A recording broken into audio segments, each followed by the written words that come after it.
Sa isang kagaya ni Edgardo Quinzon o mas kilala sa tawag na Gadong, na grade 2 lamang ang inabot.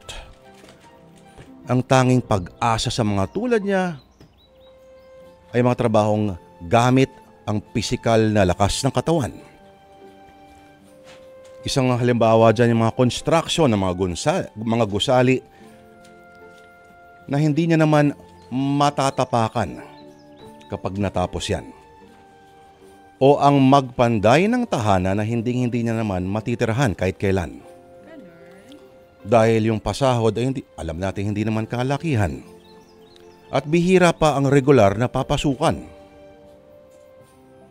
At ang tanging pag-asa para sa mga tulad niya, para sa mas malaking kita, ay ang makahanap ng trabaho sa ibang bayan.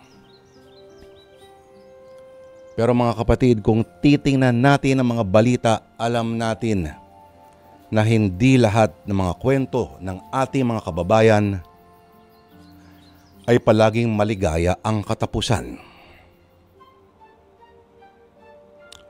Malalaman natin mga kapatid kung ang bida sa ating kwento na si Gadong ay magiging pareho din ang kapalaran. Pero sa isang determinado at napakasipag na kababayan na tulad ni Gadong, ano kaya ang kanyang kauuwian? Simulan na po natin dito sa Sana Lourdes ang kwentong sinulat ni Vincent Manrique. Ito na po ang kwentong tatawagin nating Ako ay Naglakbay.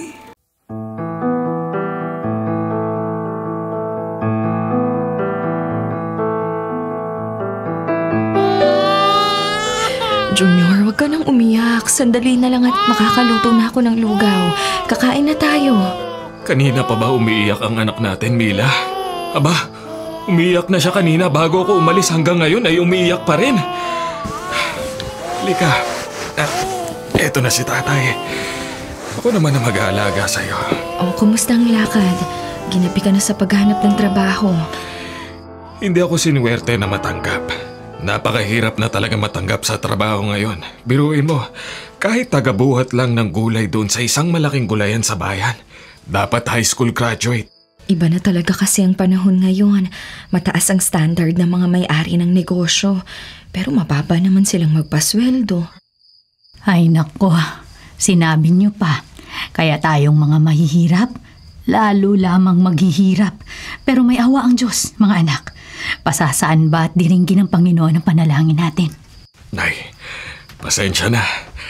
Nahiram ko pa ang pambili mo ng gamot para may pamasahe ako sa paghanap ng trabaho kanina. Yun nga lang, hindi pa rin ako sineswerte. Darating din ang para sa iyo, Gadong. Huwag kang panghihinaan ng loob para sa pamilya mo. Opo, Nay. Mapapagod lang po pero hindi susuko. Tama yan, anak. Manang-mana ka sa tatay mo na napakasipag. Eh kung buhay pa nga sana siya ngayon, siguradong nagbabanat pa rin yun ng buto. Uy, si nanay, namimiss si tatay. Ay nako, halina nga kayo at kumain na muna tayo habang mainit ang lugaw. Huwag na nating patagalin at hindi naman yan magiging lechon kapag tumagal. Si nanay talaga. Ginaya pa ang dialogue ni tatay. Sige at kumain na tayo. Hayaan niyo po. Pag ipinag-adya ng Diyos na swertehin ako, hindi lang lechon ang bibilin ko para sa atin. Bibilin ko rin ang lahat ng paborito ninyong putahe.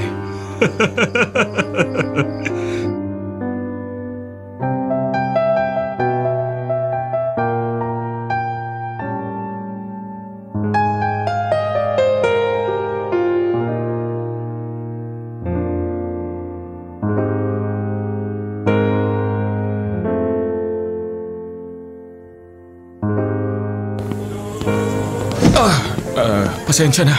Hindi ko sinasadya. Okay lang. Hindi rin ako nakatingin sa dinaraanan ko eh. Teka, galing ka ba sa building na yan? Naghahanap ka rin ba ng trabaho? Oo, kaso hindi ako natanggap kahit sana utility man lang. Masipag naman ako at handang gawin lahat. Kaso kailangan pa rin nila ng high school graduate at may 1 taong work experience. Kung ganun pala, hindi rin ako matatanggap. First year high school lang ang natapos ko eh. Sa hirap ng buhay, hindi na ako napag-aral ng mga magulang ko. Kaya talagang importante ang edukasyon. Oo, tama ka. Ako nga pala si Edgardo. Gadong na lang ang itawag mo sa akin. Taga-Tondo ako. Ikaw ba? Ako naman si Ferdinand. Ferdy na lang for short. Taga Pangasinan. Lumuwas ako para makipagsapalaran. Baka sakaling may magandang trabaho kong mahanap dito. Nagbiyahe ka pa pala ng malayo. Oh, maraming pwedeng trabaho rito. Sipag, tiyaga, at swerte lang naman. Masasaan ba at makakahanap din tayo ng trabaho? Sana nga. Nagkasakit kasi ang tatay ko kaya naibenta namin ang bangka naming pangisda. Pangpa-opera niya. Kaya ngayong wala na kaming ikinabubuhay, nakipagsapalaran na ako rito. Halos pareho pala tayo ng kapalaran. Ako naman, sumasideline sa mga construction. Kaso yung foreman namin na lagi kami isinasama bawat project, ayun at kinuha na ni Lord. Kaya naghahanap na ako ng bagong trabaho. Tuloy lang sa paghahanap para sa mga pamilya natin. Hindi tayo dapat sumuko. Siya, sige. Pumasok ka na sa building at mag-apply. Malay mo, nandyan pala ang swerte mo. Sige, mag-apply na ako. Salamat ha.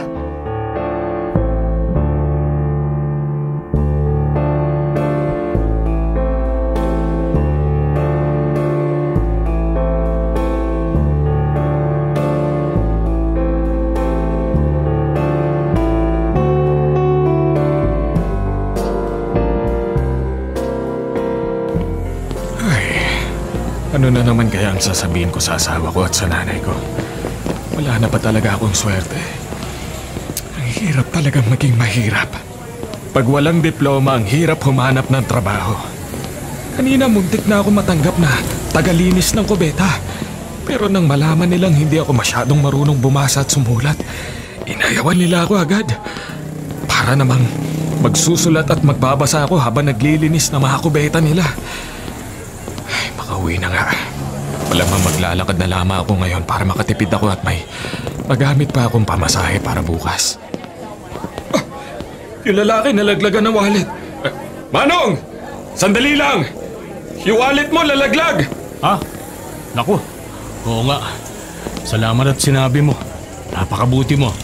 Sa hirap ng buhay ngayon, hindi lahat ay ipapaalam na nalaglag ang wallet ko. Kaya salamat talaga Walang anuman po. Mahirap talaga ang buhay. Pero hindi ko pwedeng kunin ang isang bagay na hindi naman sa akin. Napakabait mo naman. Ano nga ang pangalan mo? Edgardo. Pero tawagin niyo na lang po akong Gadong. Sige Gadong. Ang pangalan ko naman ay Ruel.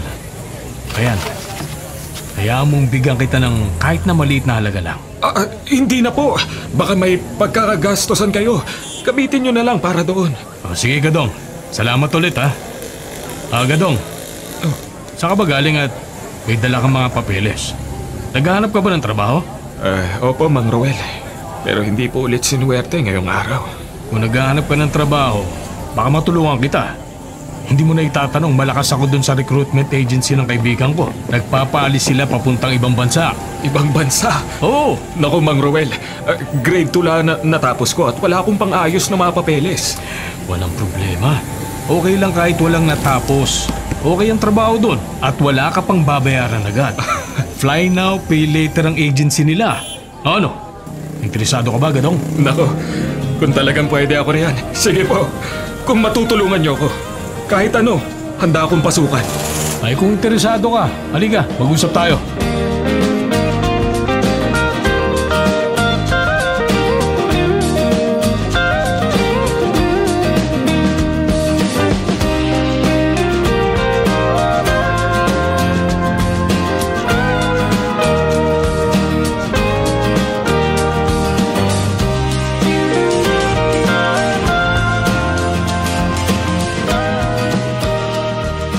Nandito na ako! Aba, masaya ka yata.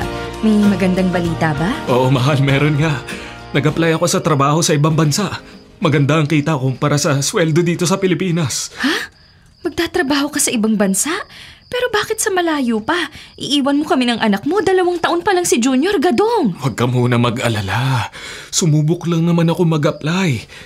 Di pa naman ako natatanggap pero baka naroon ang swerte natin. Ayaw mo ba nun? Magkakaroon tayo ng maraming pera. Makakaipon tayo habang maliit pa ang anak natin. Para makapag-aral siya at hindi matulad sa atin. Oo, naroon na tayo sa pagtupad ng mga pangarap natin. Pero malayo ang abroad, wala kang makakasama roon. Kakayanin mo ba sa malayo? Lahat kakayanin ko, Mila.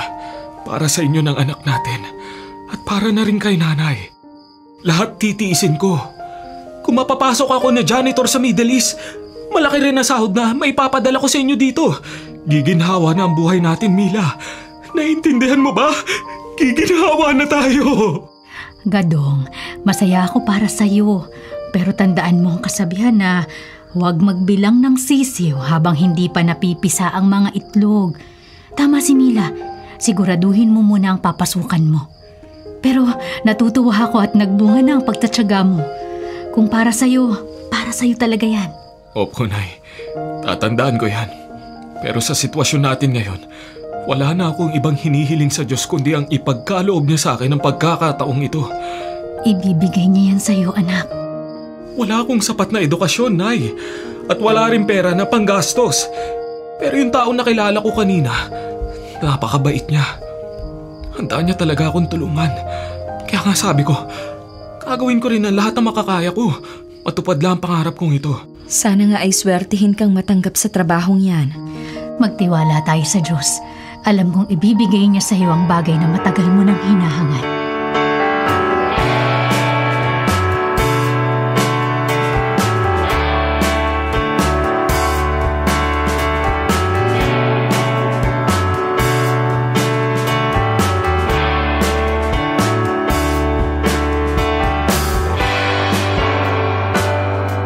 Mang Roel, salamat sa pagsama sa akin ngayong araw.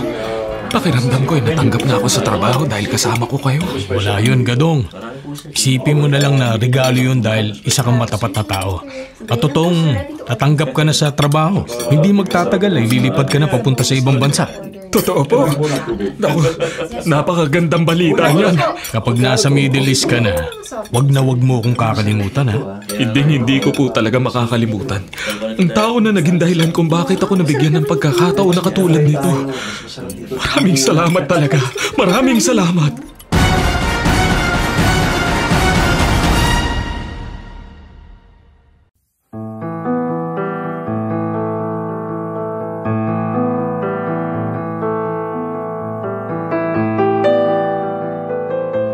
O Gadong, mukhang handang-handa ka na talaga sa pag-alis mo, ha?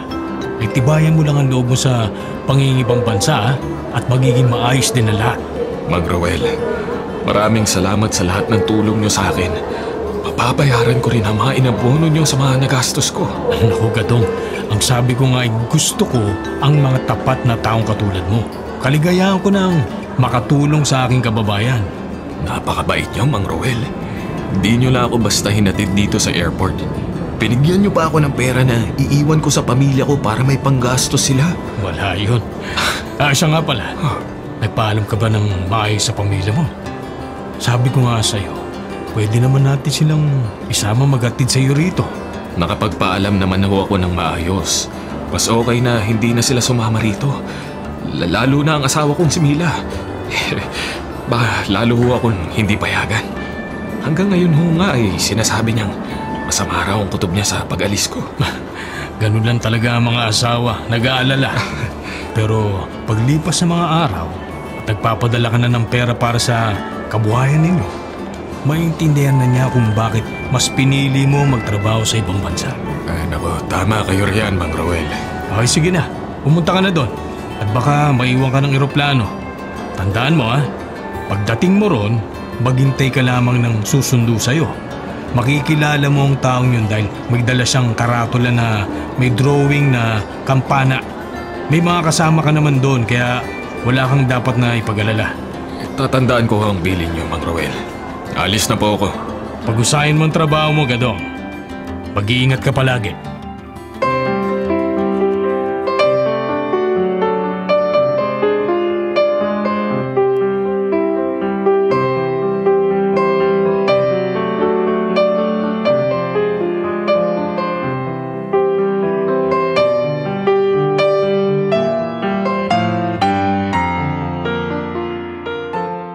wala na ako sa Pilipinas ay saka naman ako kinabahan. Hindi pa dapat ay panatag ako at excited dahil sa wakas ay ito na magiging simula sa pagtupad ng mga pangarap ko. Hindi lang to para sa sarili ko kundi para talaga sa mga mahal ko sa buhay. Ay nako, teka. Tama kaya tong pwesto ko. Ang sabi ay may susundo raw sa akin dito sa airport. Pero 8 oras na ako rito ay wala naman dumarating. Ano kaya nangyari at wala pa rin ang sundo hanggang ngayon? Ay, tinanong ko naman yung mga banyagang lalaki sa gawin yun pero hindi nila ako naintindihan. Sa bagay, tingin ko ay hindi rin naman sila marunong mag-Ingles kaya parang iniiwasan din nila ako. Pero tingin ko ay pareho lamang kami na mga hinihintay. Victor Minnie, come closer to me. Ako, ayan na yata yung susundo sa amin. May dala nga siyang karatula tulad ng sabi ni Mang Ruel. Naglapitan din ang mga lalaking nakikita ko kanina na naghihintay kanina. Teka nga, lalapit na rin ako. Magandang araw. Ito na ba yung sa trabaho sa paglilinis ng pasilidad ng mga gusali? Kuluhada tuma arkabu asayara. Eat all of this, then get in the car. Mukhang hindi talaga kami magkakaintindihan. Pero salamat naman at binigyan kami ng makakain at inumin. Mukhang masarap itong tinapay. Napakain siguro kami habang nasa biyahe. Sasakay na rin ako sa parang maliit na bus na sinakyan ng iba pang mga lalaki. Sa wakas, ito na talaga ang sundo namin. Bukod sa akin ay may 6 pang mga kalalakihan. Sayang nga lang at puro din ibang lahi. Wala man lang ako nakasamang kababayan. Buti na lang may tubig at tinapay. Tamang-tama, gutom na nga ako. Makakain na nga rin. Ayan, maandar na ang sasakyan namin. Hindi ito bago pero may aircon. Ayos. Mukhang mag-e-enjoy ako sa biyahe habang... Teka, ano itong usok na nanggagaling sa aircon? Ano to? Nahihirapan ako huminga. Para ako inaantok. Pampatulog yata ang chemical dito. Oy! Anong ginagawa niyo sa amin?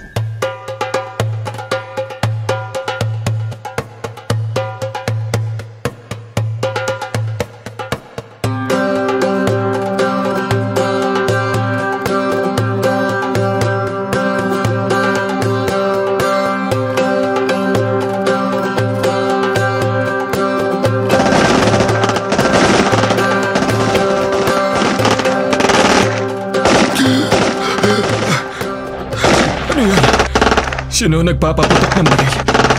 Teka, bakit nakatali ang mga kamay ko? Bakit nakapiring ang mga mata ko? Napakadilim. Wala akong makita. Nasaan ako?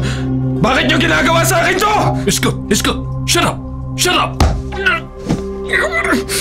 Ano yung pumalo sa akin? Ay! Teka! Huwag mo ko itulak! Pinabababa mo ba ako ng sasakyan?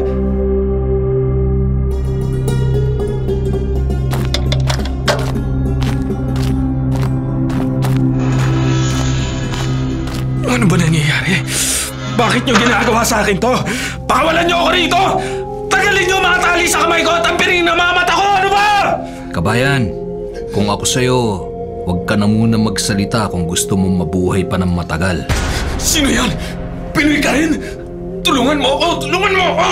Oo, sandali lang. Hihintayin ko lang na umalis si boss. Boss? Sinong boss? Yun ba lalaki may hawak na baril kanina? Pagkakamali lang to, hindi ako dapat dito napunta, hindi dapat! Huminahon ka muna, kabayan. Sasabihin ko sa iyong lahat. Sa ngayon, tatanggalin ko na muna ang takip mo sa mukha. Nawalan kayo na malay dahil pinatulog talaga kayo. Ganun nga nangyari. Nilagyan ng takip ang mukha nyo para kung magkamalay man kayo, hindi nyo matatandaan ang lugar na pagdadalan sa inyo dahil... Teka, kilala kita. Gadong? Ikaw si Gadong?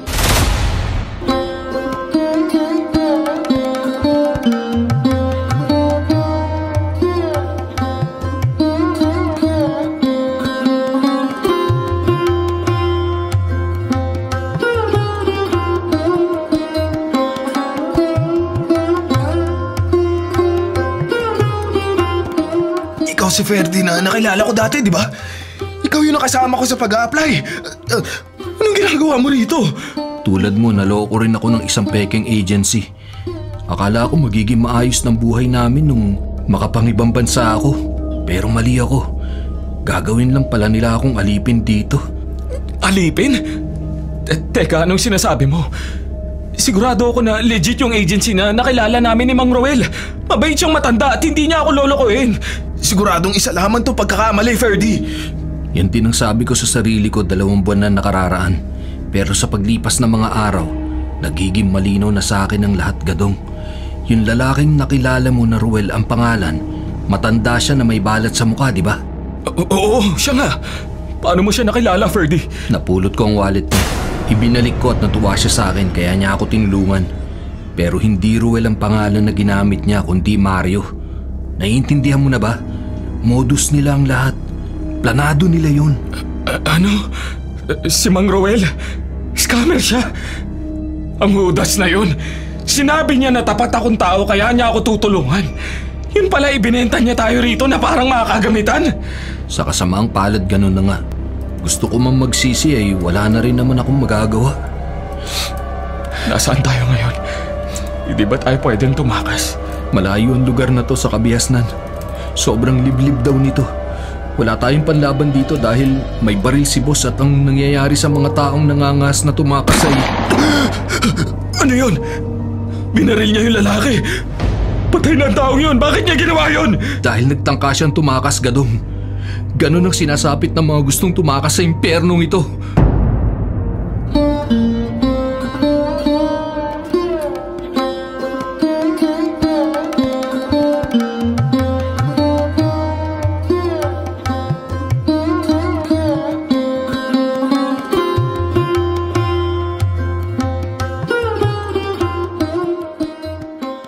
Gadong, gising na. Oras na para magtrabaho. Trabaho? Pero madaling araw pa lang. 1 oras pa nga lang ako nakapagpapahinga. Sa ano bang trabaho? Wala naman sinabi sa akin na kahit ano. Kahit magpaliwanag pa si boss, wala ka rin naman maiintindihan. Kaya halika, sumama ka na sa akin bago ka pa mapasama. Sandali, yung mga gamit ko. Yung bag ko. Nakita mo ba? Sa kasamaang palad, lahat ng bagay na dala mo sa bansang ito, sa kanila na lahat yun.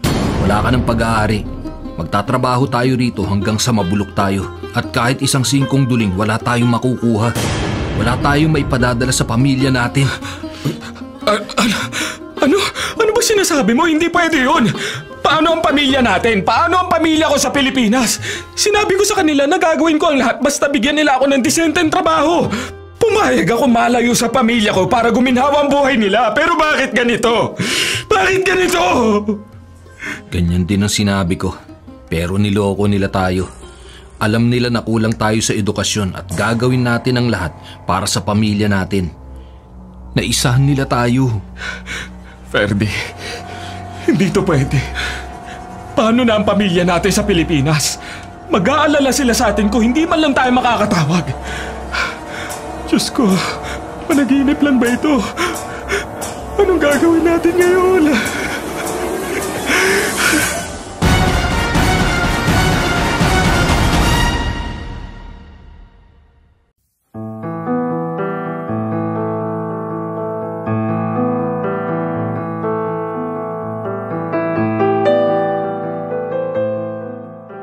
Ferdy, ilang mga tupa at baka ba ang aalagaan natin dito? Parang wala na yata tong katapusan. Katanghaliang tapat pero ni wala tayong pagkain o inumin man lang. Kanina pa nanginginig ang mga tuhod ko. Sinabi ko naman sa'yo, ubusin mo ng tinapay na ibinigay nila sa'yo kanina kahit matigas yun at walang lasa. Yun ang pagkain natin sa buong araw. Mga alipin ang turing nila sa atin dito kaya wala silang pakialam ano man ang mangyari sa atin. Ano? Seryoso ka ba? Kaya pala mas nangangayayat ka pa kaysa nung una tayo nagkakilala sa Maynila. 3 buwan na nakakaraan. Tama ka. At wala silang pakialam kung mamatay tayo sa gutom dito. Tulad na nangyari sa dati kong kasama, si Obet. Namatay siya dahil sa pagkakasakit. Tumagal din siya rito ng 1 taon at kalahati. 1 taon at kalahati? Napakatagal ng panahong yon. Hindi ba tayo makakatakas dito? Malayo ang lugar na to, Gadong. wala rin tubig na madadaanan. Nakita mo ha, halos makainom lang tayo sa mga hayop dito sa farm. Kahit nakakadiri, wag lang tayo mauhaw. Ibig sabihin, mahirap tumakas dahil kapag nauhaw tayo sa daan, wala rin tayong tubig na maiinom. Tsaka may baril din si boss. Tatangkain mo pa lang, patay ka na agad. Sabi rin nila, paglabas natin ng malaking gate ng farm, marami pa ring armadong kalalakihan na nagbabantay doon. Illegal kasi ang farm nila dito. Kung ganun, mahihirapan talaga tayong tumakas. Pero, hindi pa rin ako nawawalan ng pag-asa na makaalis dito. Kailangan makaalis tayo rito, hindi lang para sa ating mga sarili, kundi para sa mga taong umaasa sa atin sa Pilipinas.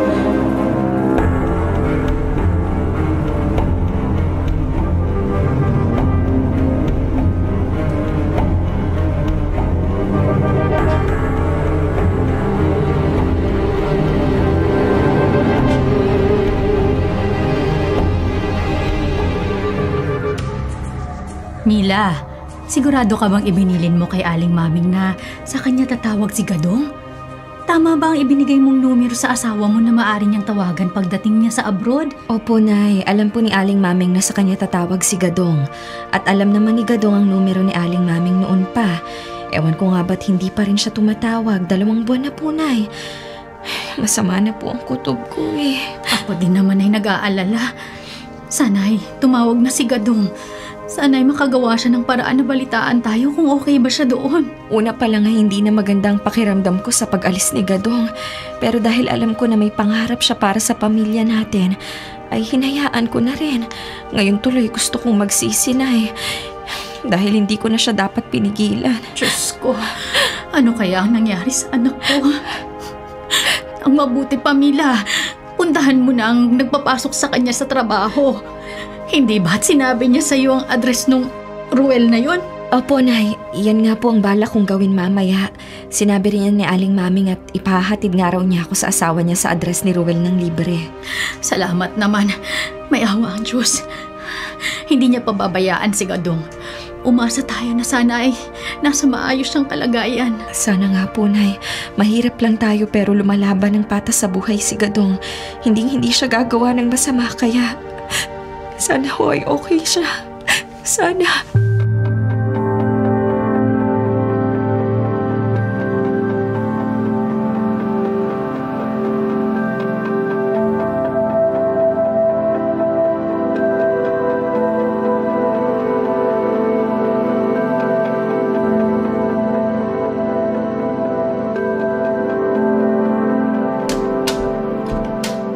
Nay, narito na ho ako. Oh, anong balita? Nakausap mo na ba yung Ruel? Anong sabi? Opo, nakausap ko ho si Mang Ruel. Paalis na siya para magbakasyon daw sa Hong Kong. Ang sabi niya, ayos lang naman daw si Gadong. Ayos lang daw si Gadong? Ay nako, salamat naman. Bakit daw kaya hindi nagpaparamdam sa atin? Hindi ko po alam, Nay. Pero ang sabi ni Mang Ruel, sumasahod daw po ng maganda roon si Gadong kaya hindi niya alam kung bakit hindi tayo tinatawagan. Bakit kaya, Nay? Nakahanap na kaya siya ng ibang babae sa abroad? Nay, paano naman po tayo rito? Diyos ko, Mila, ano bang sinasabi mo riyan? Hindi magagawa yun sa'yo ni Gadong. Tibayan mo ang loob mo at magtiwala ka lang. Naniniwala ako na mabuting tao ang anak ko. May awa ang Diyos. Malalaman din natin kung ano talaga ang dahilan at hindi siya tumatawag. Maniwala ka. Sana nga, Nay. Sana nga.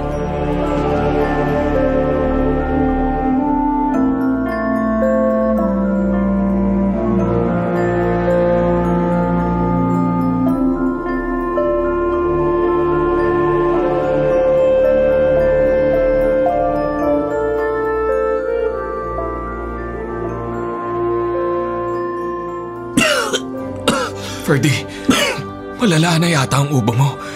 Nakakainis naman kasi at wala na nga tayong maayos na tulugan. Walang sapat na pagkain at tubig. Pagod pa ang katawan sa trabaho. Talagang pinapatay na lang nila tayo rito. Dahil makakakuha rin naman agad sila ng kapalit natin. Hindi lang sa Pilipinas maraming nabibiktima ng mga manggaya natin. nakita mo naman at marami ring foreigner. Siguradong mga katulad natin silang mahirap ang buhay at sa kagustuhan makaahon. Nagpapaloko rin. Ay, naku. Malapit na ako masiraan ng bait sa kakaisip. Kumusta na kaya magina ko? Ang nanay ko sigurado nag-aalala na sa akin. Ilang buwan na nakalipas pero hindi pa ako nagpaparamdam. Makakalain nila na nagloloko ako rito. O di kaya ay namatay na. Yan din ang iniisip ko. Buntis ang misis ko sa panganay namin. Gusto kong makita magiging anak ko kaya ayoko sanang dito matapos ang buhay ko. Kaso... Ferdy, ano nangyayari? Teka, tubig! Kailangan natin ng malinis na tubig. At gamot! Sandali, gagawa ako ng paraan. Matigas na rin pala ang lagnat mo. Sandali lang!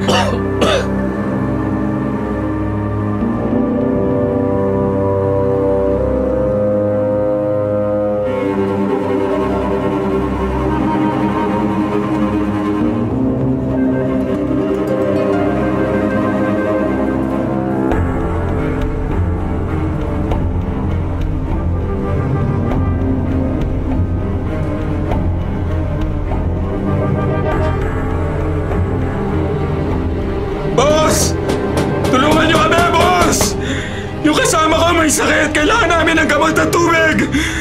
Sumawa ka! Boss! Dito! Tulungan niyo kami! Dito!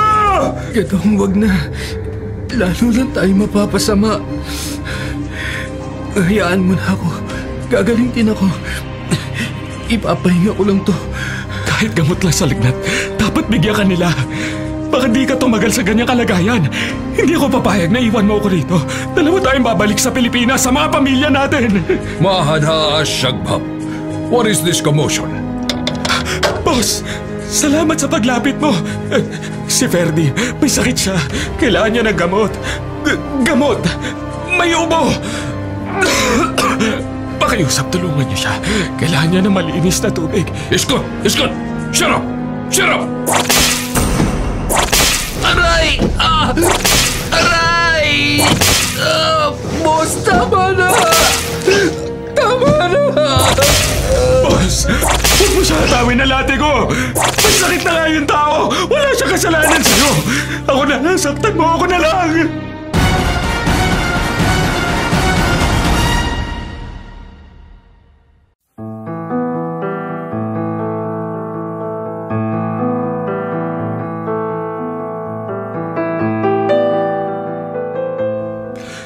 Pasensya ka na. Dahil sa akin lalo pang dumami yung sakit ng katawan mo. Simula kasi noong gabi na naglakas loob ako humingi ng tulong kay boss. Araw-araw na niya tayong pinagtitripan. Napansin ko nga. Wala na nga tayong ginagawang masama. Lagi pa rin tayong nilalatigo. Ayan, namamagana naman ang likod natin. Akala ba niya makakapagtrabaho pa tayo na maayos kung ganito? Salamat na lang din tayo at mahal tayo ng Diyos. Hanggang ngayon ay buhay pa tayo. Hindi katulad ng mga bagong dating nung nakaraang linggo. Pinagpapabaril niya lahat dahil wala siya sa mood. Hindi talaga ako relihiyosong tao, Gadong. Pero dahil naririnig kitang nagdarasal gabi-gabi, gusto ko na talagang maniwala sa Diyos. Ang Diyos na lang ang pag-asa natin makalabas sa lugar na ito. Siya na lang ang sandigan natin. At habang humihinga pa ako, aasa pa rin ako sa himalang pwede niya ipagkaloob sa atin.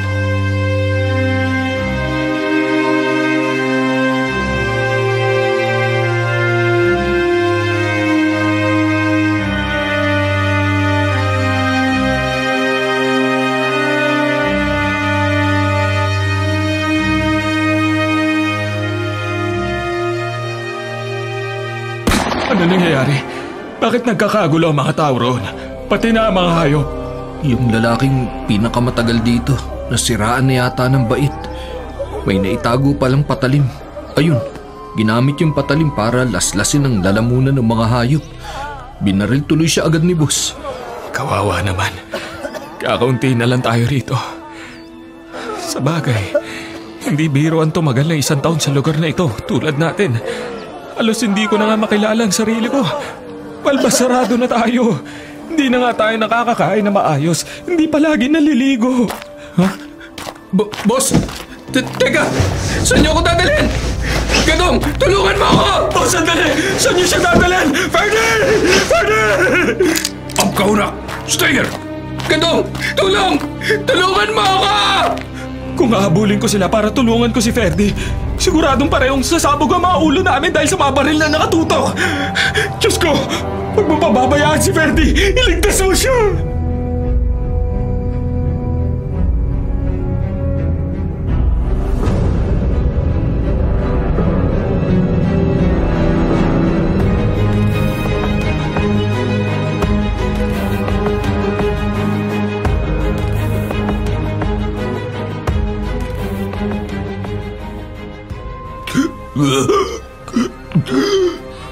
Kung hindi lang ako nanginginig sa gutom at sa uhaw, hindi ako makikiinom sa mga tupang ito.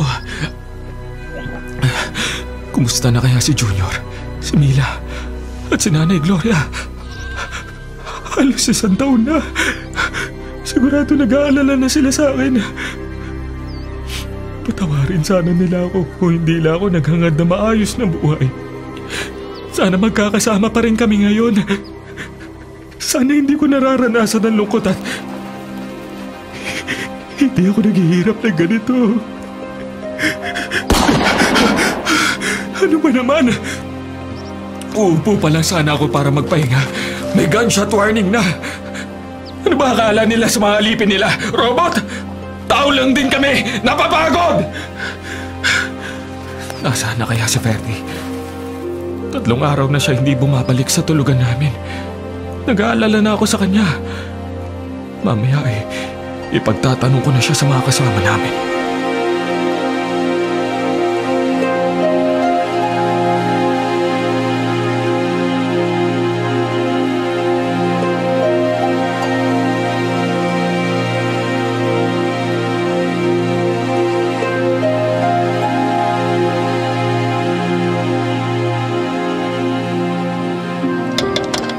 Gadong, bakit ang tagal mo?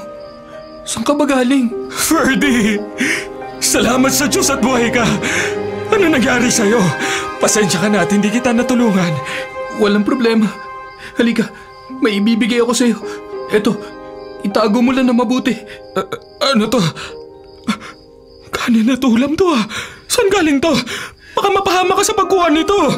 Kaya ako nawala ng ilang araw dahil ginawa nila akong cook. Ipinalit nila ako sa nag-amok na lalaki. Kaya pala siya may naipuslit na patalim dahil sa kusina siya naka-assign. Sige na, kainin mo na yan at baka may makakita pa sa'yo. Siya, sige, salamat. Napakasarap nito. Naiiyak ako sa sobrang saya. Ay, naku. Gadong, yung susunod na ipapakita ko sa'yo, lalo kang maiiyak sa saya. Kaya kumain ka na lang dyan.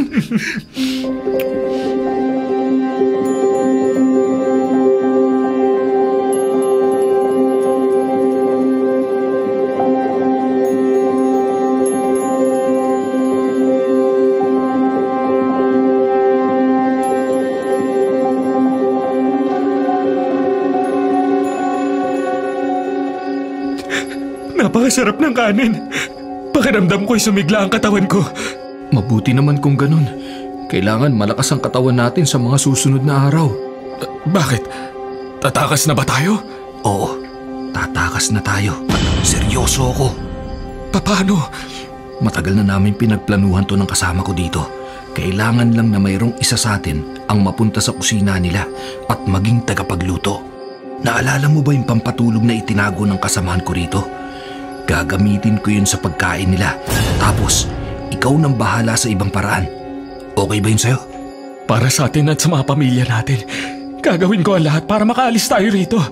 Kaya sige, payag ako. Pagpaplanuhan ko ang ibang pwede kong gawin dito. Nagtitiwala ako sa'yo. Nagtitiwala rin ako sa'yo. Bukas ng gabi ang hinihintay nating araw. Wawakasan na natin ang halos 1 taon na pang-aalipin nila sa atin dito.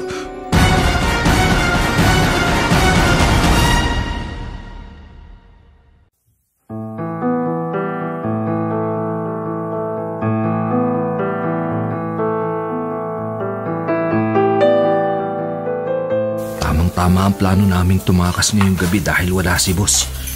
Ilang tauhan lang niyang narito. Mabuti naman at epektibo pa rin ang likidong pampatulog na itinago namin dati. Inihalo ko yun sa mga pagkain ng mga bantay dito at nakikita ko ang mahimbing nang natutulog yung isa. Ngayong halos nakalugmok na ang lahat, sana'y nakita na ni Gadong ang senyalis na pwede nang tumakas ang mga katulad namin naging alipin sa impyernong ito. Kailangan ko na lamang puntahan si Gadong at... Boss, you are a traitor! Ang malas ko! Nasaksak pa ako ngayong malapit na sana kami makatakas sa impyernong ito!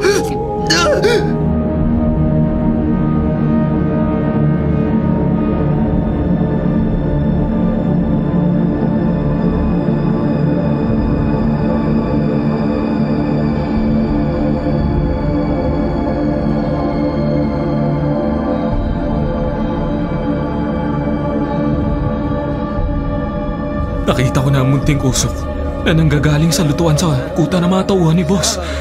Alam ko nagtagumpay si Ferdy sa pagpapakain at sa pagpapatulog sa ilang bantay. Kaya naman agad kong pinakawalan ang aking mga kasama. Ang usapan namin ni Ferdy ay agad niya akong pupuntahan dito sa gawing labasan. Hindi namin alam kung anong meron sa labas. Ngunit handa kaming makipagsapalaran, makaalis lang sa impyernong lugar na ito. Kumakabog pa rin ang dibdib ko at nanginginig ang mga binti at kamay ko. Di ko alam kung dahil sa nervyos o dahil na rin sa gutom at pagod. Asaan na kaya si Ferdy? Ang mabuti pa siguro ay puntahan ko na siya sa kusina. Ferdy! Asaan ka? Boss! Wag! Boss! Gadong, umalis ka na! Dalihan mo na! Hindi kita iwan dito! Hindi! Ayop ka, boss! Ito na ako! You betrayed me! Kaya mo na kami umalis! Napakasama mong tao ka! Pagbabayaran mo ang ginawa mo sa amin! Pagbabayaran mo! Dapat doon pa namin ginawa paglaban sa'yo! Okay na ang barin mo! Akin na yan! No! No! No! Ferdy! Tinamaan si boss. Pero hindi ako kumalabit ng gatilyo. Nagaw ko na ang baril at pumutok to. Anong gagawin natin? Hayaan mo ng taong yan! Sagad naman sa buto ang kasama niya! Halika na, Gadong! Umalis na tayo rito! Bilisan mo! Habang may pagkakataon pa tayo!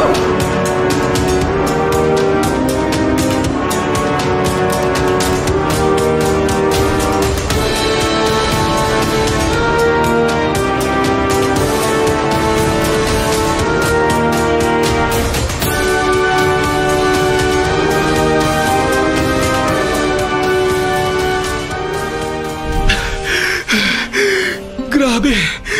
Napakainit! Sino ba mag-aakala na halos nasa gitna pala ng disyerto ang pinagtapunan sa atin? Kung hindi natin napaghandaan ang pagdadala ng tubig at tinapay sa oras ng pagtakas natin, baka namatay na rin tayo! Oo, tama ka. Medyo nakalayo na tayo. Pero may isa pa akong ibibigay sa'yo. Pasensya na at nagiging pabigat ako. Anong pabigat? Siyempre hindi. Paano ka magiging pabigat? Pareho tayo napakapayat na dahil hindi tayo halos kumakain. Halika, May mga puno ng palmiste sa gawing yun. sumilong muna tayo roon. Sige, Gadong. Mabuti pa nga at may ibibigay din ako sa'yo. Dito na muna tayo. Sumandal ka rito at titingnan ko uli ang sugat mo. Oops. Dahan-dahan lang. Malala yata talagang tama ko. Hindi ko alam kung kaya ko pa. Nagiging sagabal na lamang ako sa'yo. Ano bang sinasabi mo? Huwag kang mag-isip ng ganyan. Nararamdaman kong malapit na tayo makaalis sa lugar na ito. Kaunting tiis pa. Tanggapin mo ito, Gadong. Itago mo ito mabuti. Ano ba to? Ferdy, mga gintong alahas to ah. Saan mo to kinuha? Ninako ko yan para may maiuwi tayo sa mga pamilya natin. Kulang pa yung kabayaran sa pagsira nila sa buhay natin.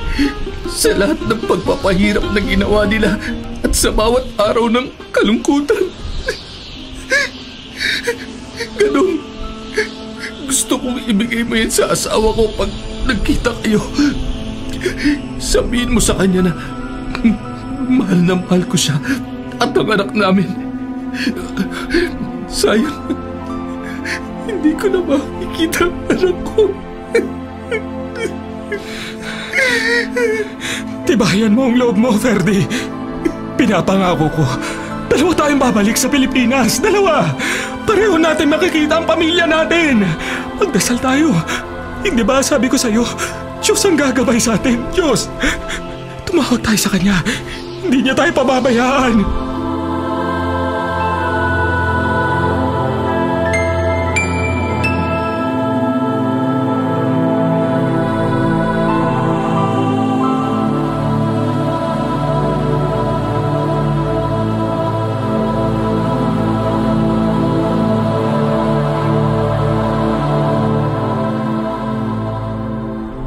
Hapon na. Hindi na mainit kaya mas madali para sa atin na maglakad. Kaya mo na ba tumayo, Ferdy? Kailangan makapunta tayo sa gawing may mga bahayan bago maubos ang tubig natin. Ferdy! Gumising ka na! Ferdy! Diyos ko, hindi na yata siya humihinga. Ferdy, 2 tayong uuwi ng Pilipinas. Kumising ka! Idilat mo mga mata mo! Huwag ka sumuko! Huwag! Malapit na tayo makauwi! Nihintay ka na asawa at anak mo! Huwag ka sumuko, Ferdy! Huwag! Konti na lang eh! Konti na lang! Huwag ka magpapatalo! Kumising ka! Bumangon ka, Ferdy!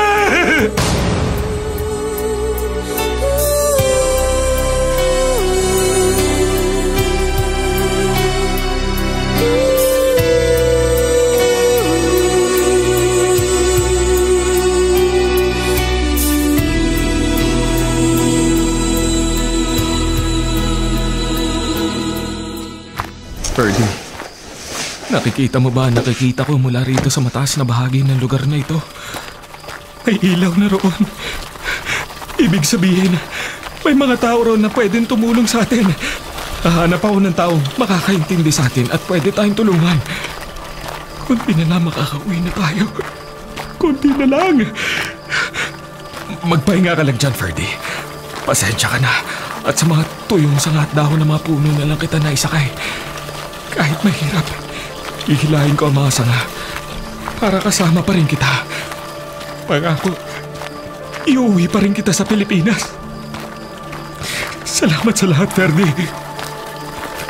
Maraming salamat. Kailangan ko pa maglakad papunta sa mga ilaw na yon. Kaunti pa. Nanginginig na ang buong katawan ko at pagod na rin ako. Pero hindi ako dapat sumuko. Hindi dapat. Diyos ko, tulungan niyo po ako. Tulungan niyo po ako. Kaunting lakad na lang. Kaunting tiis na lang. Ayun, may natatanaw na akong lugar. Parang isang maliit na kapilya.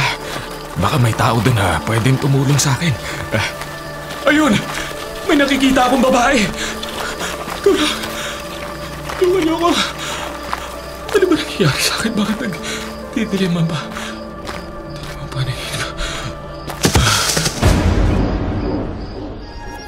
Sino yun? May lalaking nawala ng malay sa bandaro na. Tulungan niyo ako! May taong nahimatay rito! Tulungan natin siya! Tulong!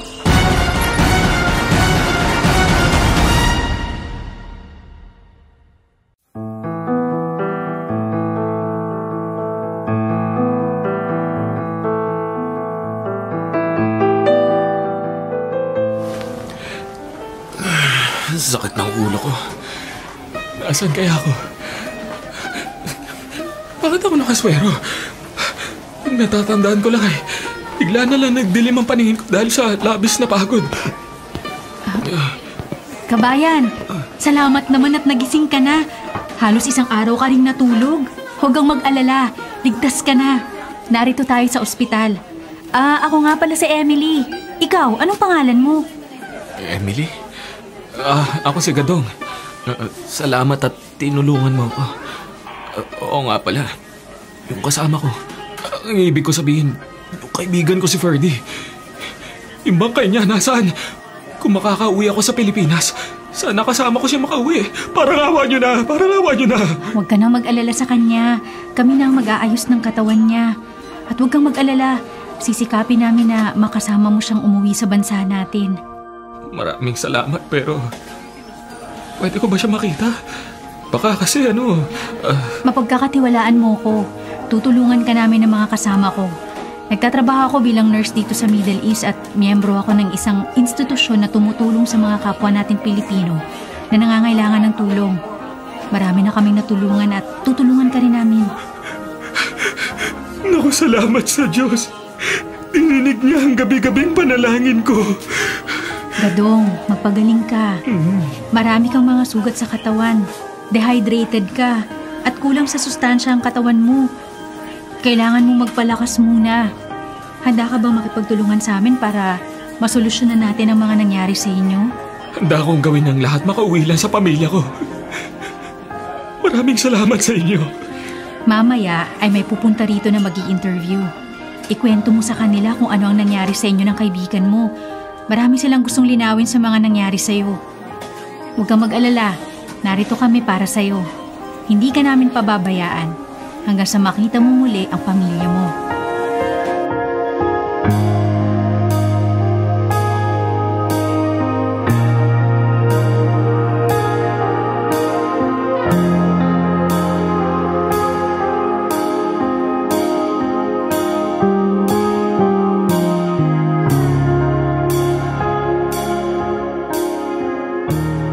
Narito na tayo sa airport, Gadong.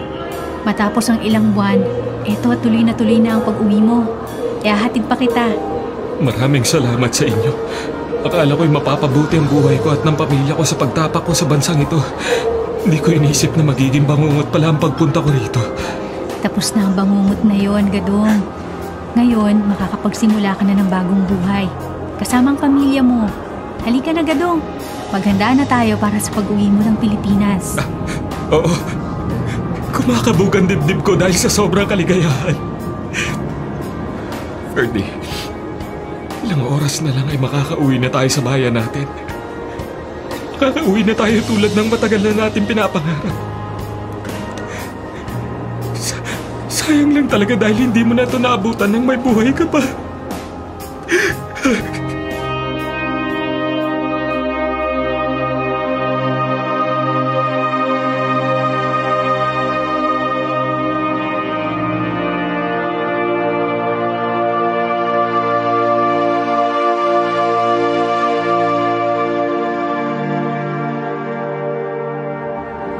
Gadong, maglakad na tayo para makauwi ka na agad sa pamilya mo. Oo. Sige. Masayang-masaya ako. Hindi ko akalain na darating ang araw na makakauwi ako uli dito sa atin. Kahit mausok dito sa Pilipinas, mas masarap pa rin langapin ang hangin sa sariling bayan. Salamat sa Diyos at makikita ko na ang pamilya ko. Gadong! Gadong! Gadong! Anak! Mila! Nanay Gloria! Sinabihan namin sila, Gadong. At sabi nila, ito ang pinakamagandang biyaya ng Diyos sa pamilya ninyo. Ang muli kayong magkasama-sama. Sige na, lapitan mo sila at yakapin. Siguradong miss na miss ka na nila. Mila! Mahal! Nanay Gloria! Sa wakas nakauwi na ako. Nakita ko na kayo muli. Mahal, salamat sa Diyos at narito ka na. Miss ka na namin ang anak mo. Ang tagal mong nawala. Napakabuti ng Diyos. Ni minsan, hindi ako nagduda sa kakayahan niya. Alam ko na ibabalik ka ng Diyos sa amin ng ligtas, Gadong. Salamat at narito ka ng muli. Si Junior ko, nasaan siya? Ayos lang siya. Makikita mo na siya mamaya. Mila, pangako ko sa inyo, mabawi ako. Mabawi talaga ako.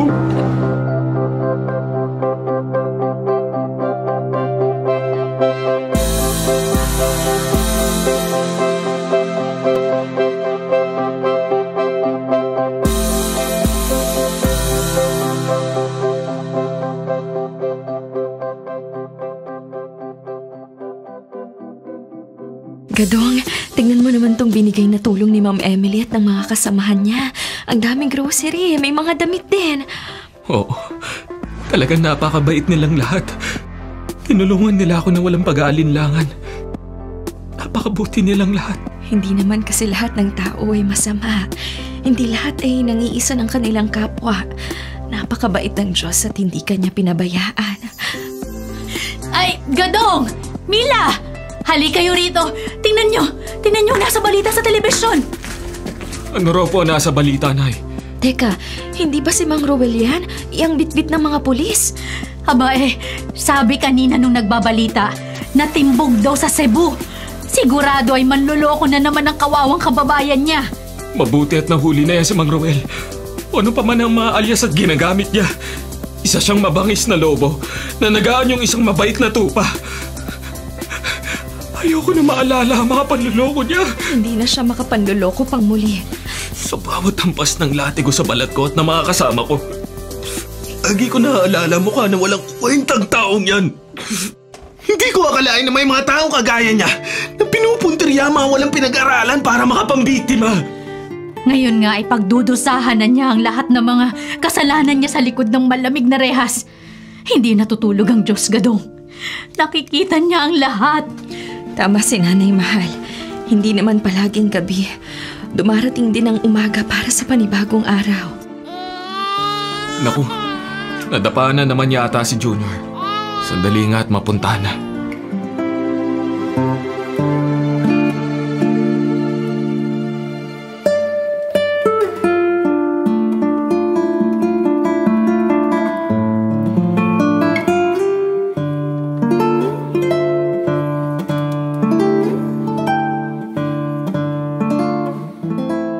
Mila, nakagayak na ba kayo?